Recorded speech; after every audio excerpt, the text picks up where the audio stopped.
پل کے تعمیر کرنے کے لیے، یہ بھی لوگوں کو بتاؤ. جب تاریخی بات کرو تو بڑا دل کرنا چاہیے. میں بتاؤں آپ کو، ابھی کچھ لوگ یہ کہتے ہیں بھائی یہ پل جو ہے یہ مسلم لیگ شہباز شریف نے بنایا ہے. کچھ لوگ کریڈٹ لینے کے چکر میں اس طرح ہوتے ہیں. مجھے یہ بتائیں کہ مسلم لیگ کی گورنمنٹ 2013 سے 2018 تک بھی رہی ہے، اور رہی یا نہیں رہی؟ تو اگر انہوں نے بنانا ہوتا تو اس وقت کیوں نہیں بنا؟ اور 2016 نہیں کی تھی اور یہاں بھی مسلم، اس وقت کیوں نہیں بنا؟ آج کریڈٹ لینے کے چکر میں. او بھائی خدا کا بندو، خدا خوف ہی کرو. جس کو کریڈٹ جاتا ہے، جس نے کام اس کو دو، کھلا دل کرو، بڑا دل کرو.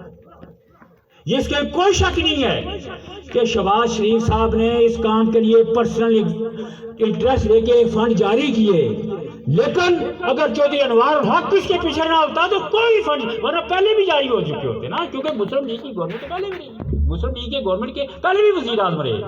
تو میرا کہنے کا مطلب یہ ہے کہ جس کا جو کریڈٹ بنتا ہے بھائی دل بڑا کرو یار، اس کو دو. یہ تعصب کا اظہار ہے. تو یہی بات جو ہے، انصاف یہی ہے کہ حق بات کرو، سچ بات کرو، جہاں غلط ہے یہ ہے آپ کا. تو